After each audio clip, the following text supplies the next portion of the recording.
सूर्यकोटि समप्रभ निर्विघ्नं कुरु मे देव सर्वकार्येषु सर्वदा सर्वमंगलमांगल्ये शिवे सर्वार्थसाधिके शरण्ये त्र्यंबके गौरी नारायणे नमस्तुते। गंगा सिंधु सरस्वती च यमुना गोदावरी नर्मदा कावेरी क्षिप्रा शरयू ख्याति।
Hello, I am Rajesh Borkar, interview के लिए आया हूँ। प्लीज आप थोड़ा वेट कीजिए।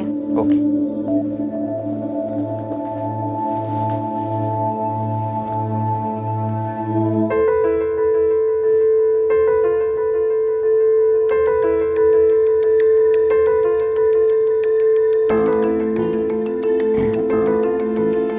हाय। हाय। इंटरव्यू? या I am Rajesh Borkar. You? Aparna Joglekar. Job change के लिए आई हो या कहीं जॉब करती हो? नहीं, मैंने अभी अपना ग्रेजुएशन कंप्लीट किया है। मेरी फर्स्ट जॉब है। That's great. और आप? आपकी भी फर्स्ट जॉब है? नहीं नहीं, मैं मेरी पुरानी जॉब से बोर हो गया, इसीलिए मैं चेंज के लिए आया हूँ। अपर्णा जोगलेकर। एक्सक्यूज मी, आपका होल्डर। ओह थैंक्स। वो मैं थोड़ी नर्वस हूँ ना, इसीलिए। नर्वस होने की कोई बात नहीं है। All the best and you could be the best. Thank you.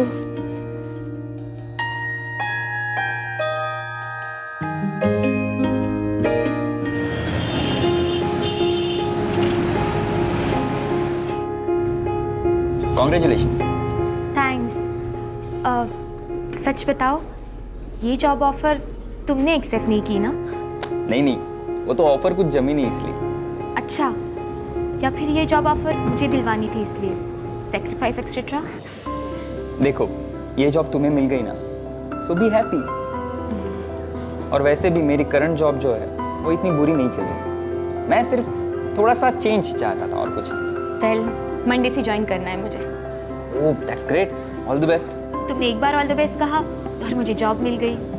अब ऑल द बेस्ट कह रहे हो तो सब कुछ बेस्ट ही होगा।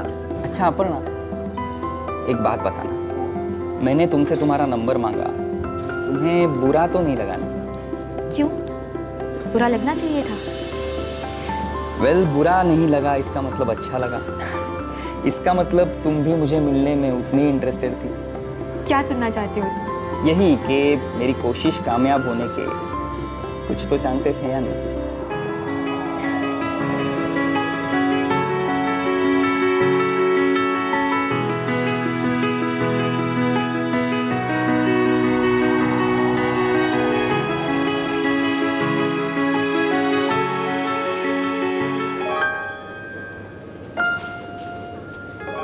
अपर्णा, मुझसे शादी करोगी?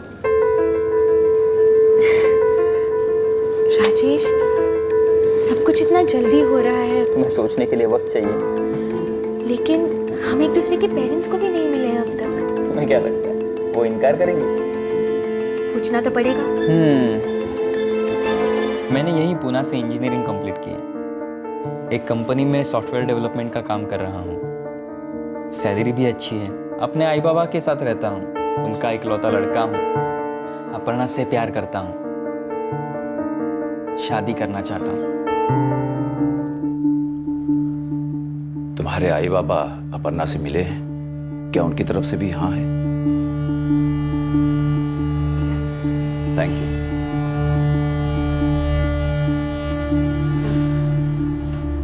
जोगलेकर साहब, लड़के को लड़की पसंद है और लड़की को लड़का।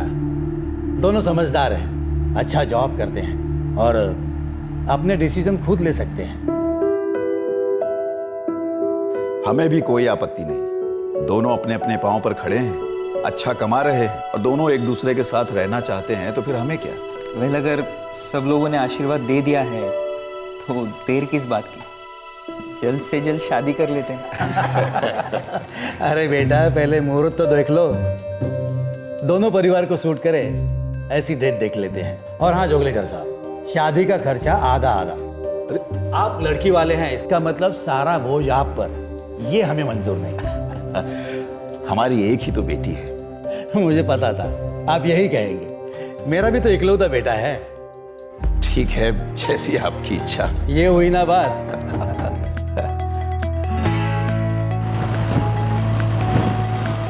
ओ मिस जोगलेकर, और कितना शॉपिंग बाकी है? अरे हो गया, बस 2-3 शॉप्स ही बाकी हैं। और 2-3 शॉप्स?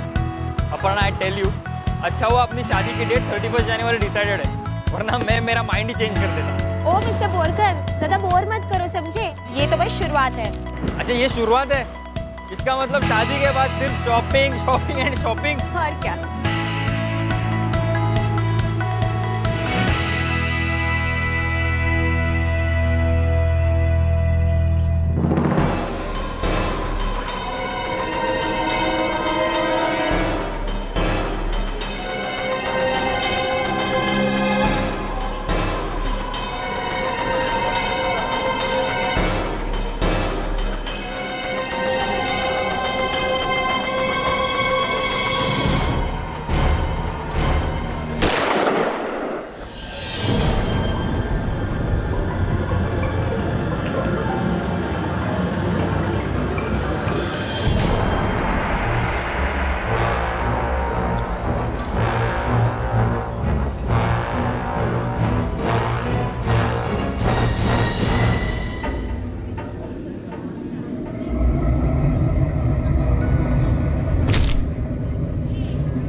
सर, ये तो मर चुका है। अभी जिंदा ही है, एम्बुलेंस को बुलाओ। सर,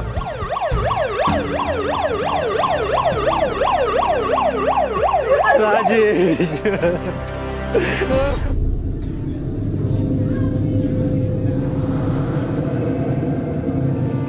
साहब, इससे पहले कि मैं कुछ समझ पाता उसने गोली चला दी। मैंने उसे देखा था, उसके मुंह पर कपड़ा बंधा हुआ था।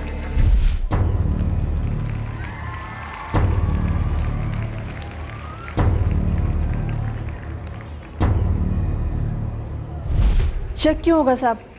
मुझे लगा मंडप के कामगार में से कोई है। कोई कुछ कैसे कर पाता साहब? इससे पहले कि कोई कुछ कर पाता बहुत देर हो चुकी थी। वरमाला हो चुकी थी, दूल्हा दुल्हन की मांग में सिंदूर भरने ही वाला था कि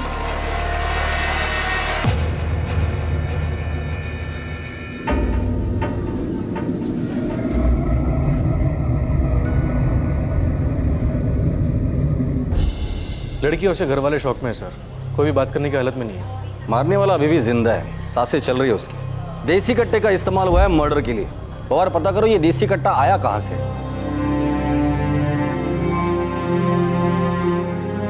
गोली पॉइंट ब्लैंक रेंज से चलाई गई है, सीधी सर में लगी है। सिर्फ एक गोली, मतलब निशाना पक्का था।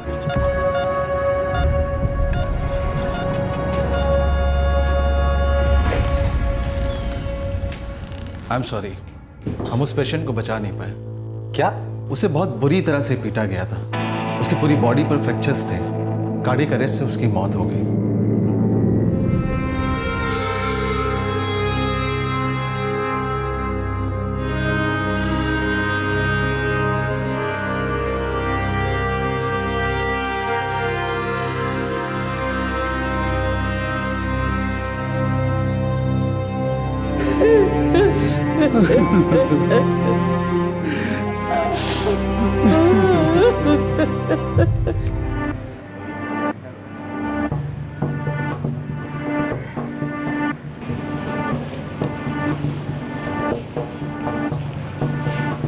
इसकी तस्वीर सारे अखबारों में छपवा दो, पता तो चले कि ये है कौन और क्यों इसने राजेश बोरकर की शादी में घुसकर उसकी हत्या की। खबरियों काम पे लगा दिया है सर। देसी कट्टा कहाँ से आया जल्दी पता चल जाएगा। एक काम करो, इसकी तस्वीर सारे पुलिस स्टेशन को भेज दो।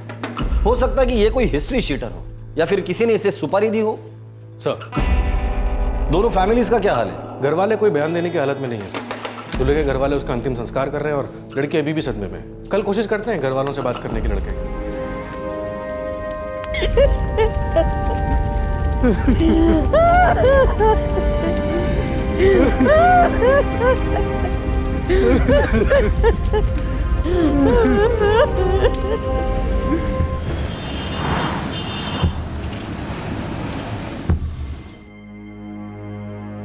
क्या पता कौन था वो, पहले कभी नहीं देखा था उसको। देखिए एक बात तो साफ है, वो लड़का आपके बेटे की हत्या करने के इरादे से ही आया था। पर क्यों क्यों? बोरकर साहब एक बात बताइए, आपके लड़के राजेश को कभी किसी ने कोई धमकी दी थी? नहीं, मेरा बेटा बहुत ही सीधा साधा लड़का था। उसकी किसी के साथ कोई दुश्मनी नहीं थी। इंस्पेक्टर साहब, बहुत खुश था मेरा बेटा। एक नई जिंदगी शुरू करने वाला था। राजेश मेरा इकलौता बेटा था। उसकी किसके साथ क्या दुश्मनी थी? उसने किसी का क्या बिगाड़ा था? क्यों मार डाला मेरे बेटे को? मेरे ही बेटे को क्यों?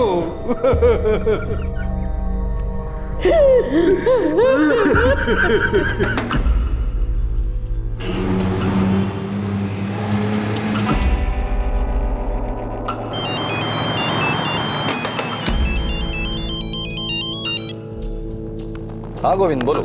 हाँ सर, ये पुणे के अंदर तो कोई कट्टा नहीं बिका है। सुपारी लेने वाले की कुछ खबर? नहीं साहब, कोई सुपारी भी नहीं दी गई थी।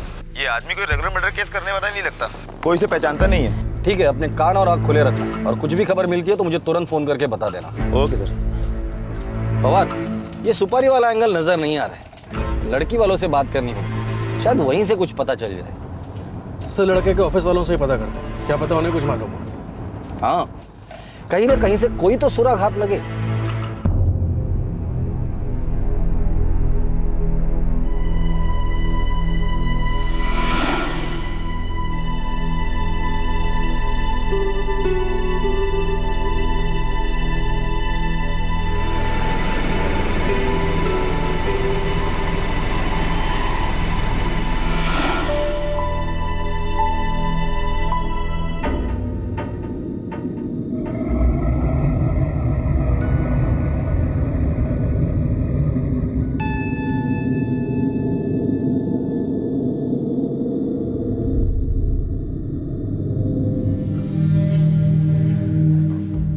बहुत अच्छा लड़का था राजेश। कुछ बता सकते हैं ये क्यों हुआ होगा? और वो लड़का कौन था? आपके होने वाले दामाद को मारा है उसने, कोई तो वजह होगी। हमें नहीं पता वो कौन लड़का था और क्यों उसने हमारी बेटी की जिंदगी बर्बाद की। हो सकता है राजेश का कहीं और अफेयर रहा हो जिसकी वजह से उसकी हत्या की गई हो। हमें कुछ नहीं पता, कुछ नहीं जानते।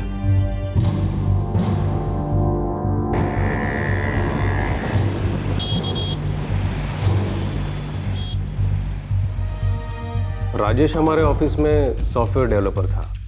वो बहुत ही मेहनती और अच्छा लड़का था। कोई लड़की वड़की का चक्कर?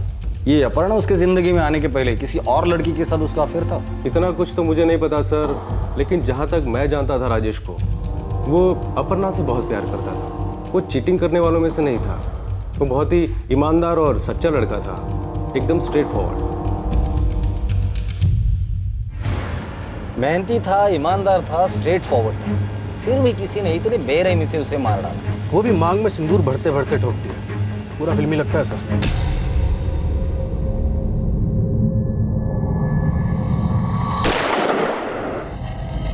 कोई तो था जो चाहता था ये राजेश और अपर्णा की शादी ना हो, पक्का कोई पुराना लफड़ा है सर, जिसके बारे में ये दोनों फैमिलीज के लोग कुछ नहीं जानते। या फिर जानकर भी चुप है। वो लड़की अपर्णा अभी तक कुछ नहीं बोली है सर।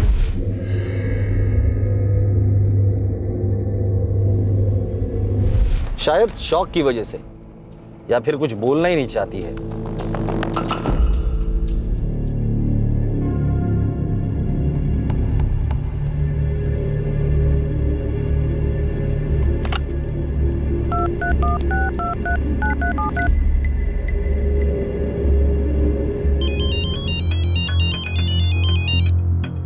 हाँ गायकवाड़ बोलो। साहब, यहाँ पर एक आदमी और औरत आए हैं। वो पॉइंट ब्लैंक वाला किलर है ना, ये लोग कहते हैं इनका बेटा है।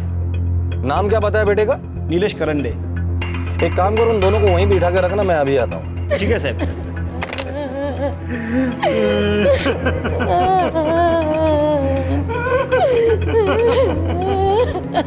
चलो, कम से कम नाम तो पता चला। अब शायद उसकी फैमिली से पता चलेगा कि ये मर्डर हुआ क्यों है। हेलो, नमस्कार, पीएसआई केंकरे बोलते हैं, आउटर पुणे पुलिस स्टेशन। नमस्कार, बोलो केंकरे। ये खूनी जिसका फोटो आपने भेजा है, उसका नाम है नीलेश कारंडे। हाँ, हमें अभी पता चला, लेकिन तुमको कैसे पता चला? कोई केस वेस हुआ है क्या उसके ऊपर? कोई रिकॉर्ड्स मिले? एक एनसी है उसके नाम की, जो दिसंबर में दर्ज करवाई गई थी। ठीक है, मैं अभी वहाँ पहुँचता हूँ। सर, नीलेश करांडे के नाम पर आउटर पुणे थाने में एक एनसी दर्ज है। ठीक है, तुम वहाँ पहुँचो, तब तक मैं उसके माँ बाप से पूछताछ करता हूँ। सर,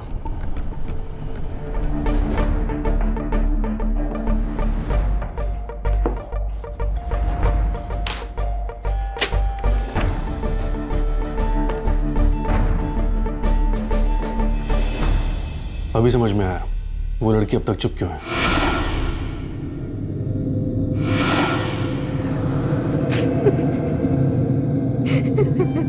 नीलेश कारंडे, आपका बेटा, उसने राजेश बोरकर की शादी के मंडप में घुसकर उसकी हत्या कर दी। वो बहुत परेशान था साहब, उसका दिमाग ठिकाने पर नहीं था। बहुत समझाया उसे, बहुत बार कहा जो हुआ उसे भूल जा, भूल जा। ऐसा क्या हुआ था जो भूल नहीं पा रहा था? ये एनसी 5 दिसंबर को दर्ज हुई थी। 5 दिसंबर 2012।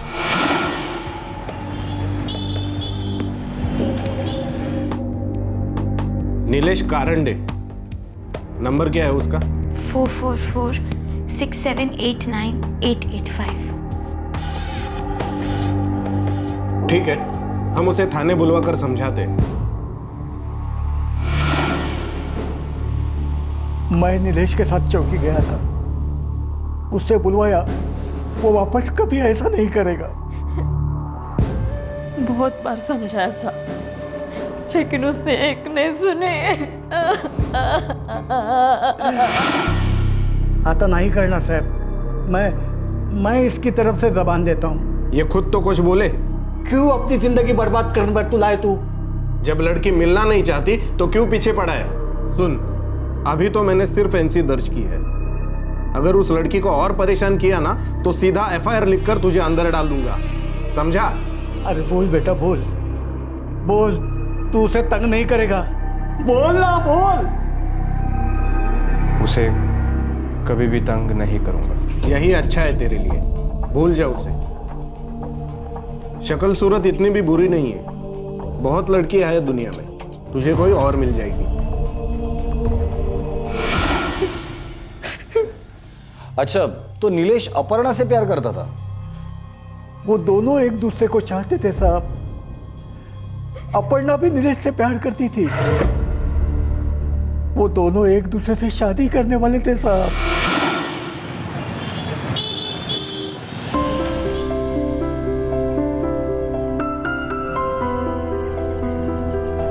अपर्णा, अगर तुम्हारे आई बाबा ने शादी के लिए इनकार कर दिया तो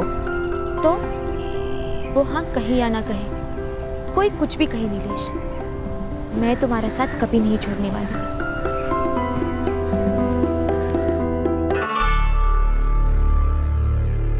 अगर सचमुच तुम दोनों मेरी राय जानना चाहते हो तो मुझे ये शादी मंजूर नहीं है। मैं आपकी बेटी को हमेशा खुश रखूंगा। कैसे? सेल्समैन की पगार ही कितनी होती है? इतनी भी कम नहीं होती अंकल। ये लाइफस्टाइल देख रहे हो?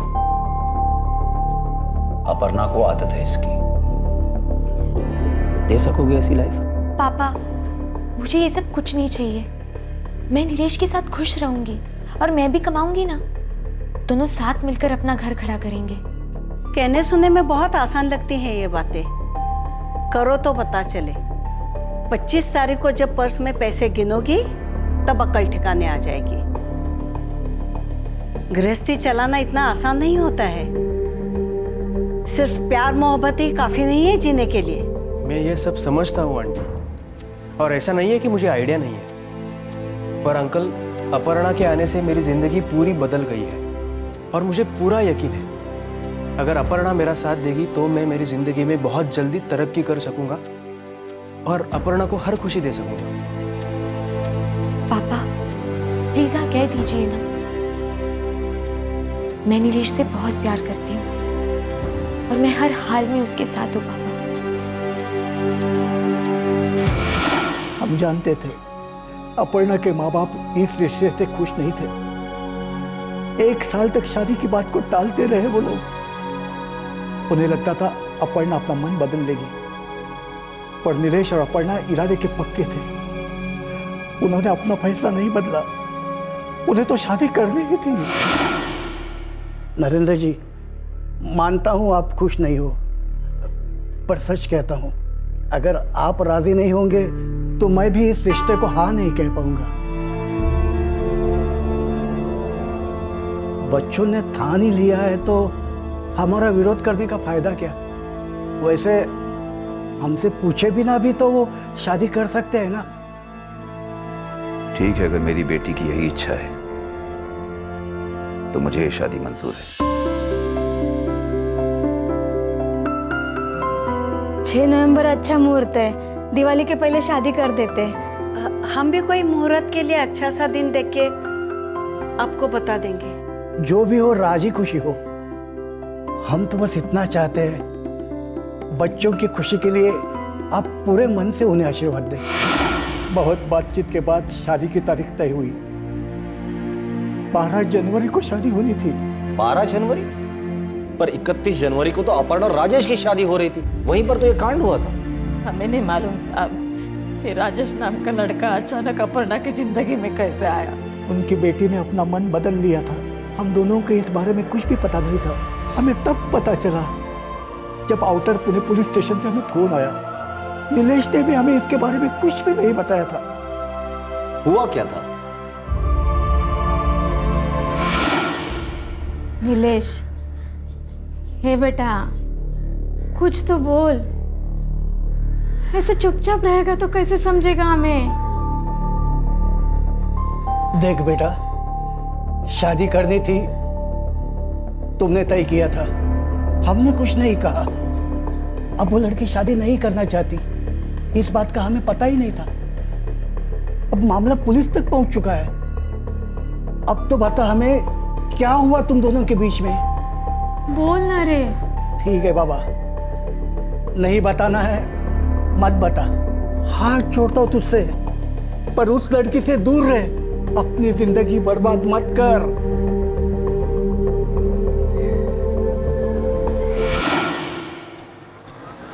ऑटो अपर्णा, अपर्णा मुझसे बात करो। अपर्णा, अपर्णा हुआ क्या है? कोई गलती हुई है मुझसे? तुम अवॉइड क्यों कर रही हो मुझे? मेरा फोन भी नहीं उठाती। नीलेश प्लीज मुझे भूल जाओ, हमारे बीच सब कुछ खत्म हो चुका है। कब और अचानक कैसे सब खत्म हो गया अपर्णा? अरे कुछ तो बताओ। Auto auto. अपर्णा,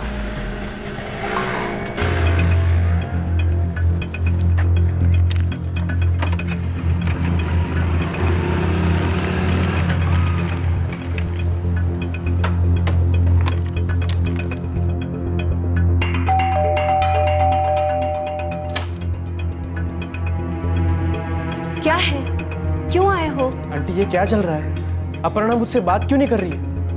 नीलेश, बेहतर होगा तुम अपर्णा को भूल जाओ। पर क्यों आंटी? कोई मुझे बताए तो सही, इतना तो हक बनता है मेरा। आंटी 12 जनवरी को हमारी शादी फिक्स्ड है। अपर्णा कहती है सब खत्म हो चुका है, आप कह रहे हैं उसे भूल जाओ। ये हो क्या रहा है? ये सब मुझे मत बताओ, मैंने कहा ना उसे भूल जाओ और यहाँ दोबारा मत आना।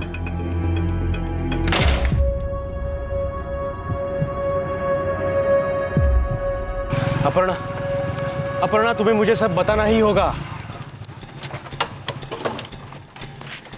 देख अपर्णा, तुम मेरे साथ ऐसा नहीं कर सकती। अपर्णा, मुझसे एक बार बात करो प्लीज। अपर्णा, क्या प्रॉब्लम क्या है तुम्हारी? तुम मुझसे बात क्यों नहीं करना चाहती?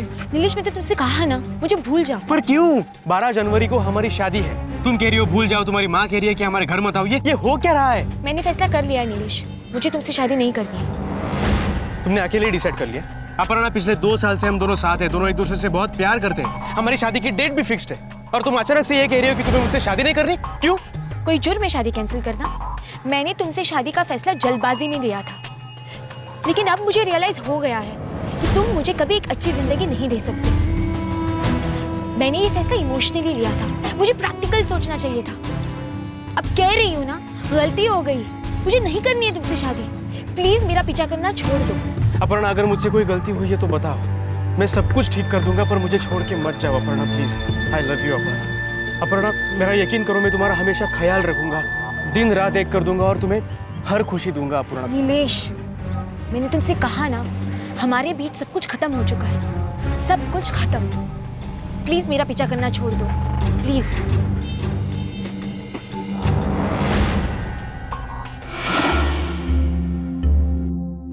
अब तो अक्ल से काम ले बेटा, वो तेरे लायक नहीं है। अच्छा हुआ चली गई, अब वो शादी नहीं करना चाहती, क्यों उसके पीछे पड़ा है तू? साउदी रे बाड़ा, जो हुआ अच्छे के लिए हुआ, उस लड़की के लिए अपनी जिंदगी बर्बाद मत कर। अगर वेड़ा बांट का तुला भी, हाँ? 12 जनवरी को हमारी शादी फिक्स्ड है, सब तय हो चुका है। अब उसे कोई और मिल गया, इसलिए वो मुझे लात मार के चली गई। मुझे जनवरी की 31 तारीख को शादी कर रही है वो उससे। कैसे कर सकती है वो ऐसा? ए राजा, ए प्लीज, ना ना ना ना, रो। देख, जो होना था शादी के पहले हुआ, बहुत अच्छा हुआ। 2-4 महीने तेरे साथ रहने के बाद और फिर भाग जाती किसी के साथ, क्या करता तू? बर्बाद हो जाता तू। गणपति बाप्पा के आभार मान, उन्होंने बचा लिया तुझे। ए बेटा, समझदारी से काम ले राजा, हाँ? अब भी कुछ नहीं बिगड़ा है, बहुत वक्त है अपने पास। मान ले वो तेरे लायक थी ही नहीं, हाँ। और अपनी जिंदगी संभाल, जाने दे उसे।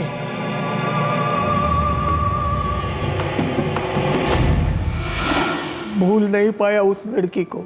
12 जनवरी आई और चली गई, मेरा बच्चा एकदम चुप, सब कुछ अंदर ही अंदर बर्दाश्त किए जा रहा था। और 31 जनवरी को सुबह ही वो घर से निकल गया साहब। हमें क्या पता था ये सब कर बैठेगा वो।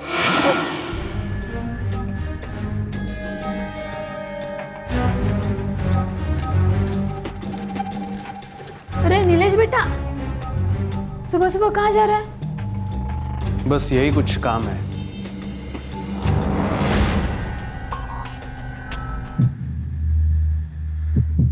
सपर्णा की शादी है आज। अच्छा है, धीरे धीरे नीलेश उसे भूल जाएगा देखना, कुछ दिनों में काम पर भी लौट जाएगा देखना, सब ठीक होगा।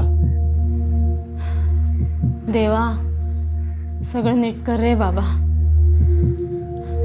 मेरे बेटे की कोई गलती नहीं थी, लड़की नालायक निकली, बस मेरे नीलेश की जिंदगी संवर जाए। सब ठीक होगा, हमने कोई गलती नहीं की है तो हमारा गलत क्यों होगा? भूल जाएगा नीलेश उसे। सब ठीक हो जाएगा, देखना। हमने सपने में भी नहीं सोचा था कि उसके दिमाग में ये सब चल रहा था। सोचा था बुरा वक्त खत्म हो जाएगा, पर ये नहीं सोचा था अब तो बेटा ही खत्म हो जाएगा।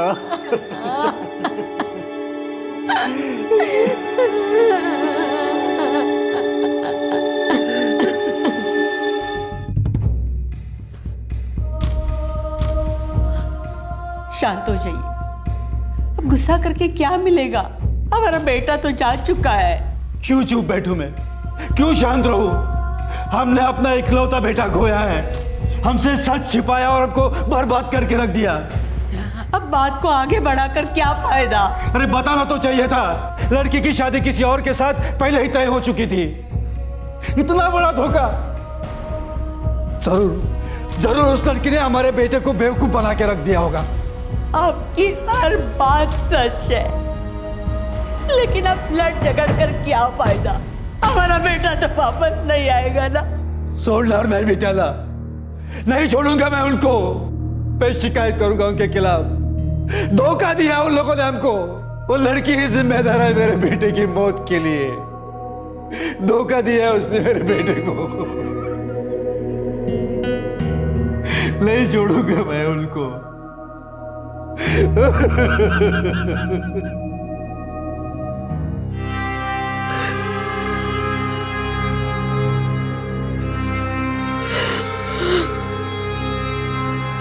हमने सोचा भी नहीं था कि बात इतनी आगे बढ़ जाएगी। आपने राजेश के घर वालों को यह बताई तक नहीं कि आपकी बेटी अपर्णा की शादी आपने किसी और जगह पे तय की थी, वो भी उसी महीने के 12 तारीख को। और यह भी नहीं बताया कि आपकी बेटी ने वो शादी तोड़ दी थी। जोगलेकर साहब, आपने धोखा दिया है उन लोगों को। अपने बेटे के होने वाले ससुराल वालों के साथ कभी कोई ऐसी बात करता है क्या? हमने सोचा अपर्णा ने राजेश को सब कुछ समझा दिया होगा। जोगलेकर साहब, आपकी सोच की वजह से न जाने कितनी जिंदगियां बर्बाद हो गई है। राजेश भी इकलौता लड़का था और नीलेश भी इकलौता लड़का था। मरने वाला और मारने वाला दोनों एक दूसरे को जानते तक नहीं थे।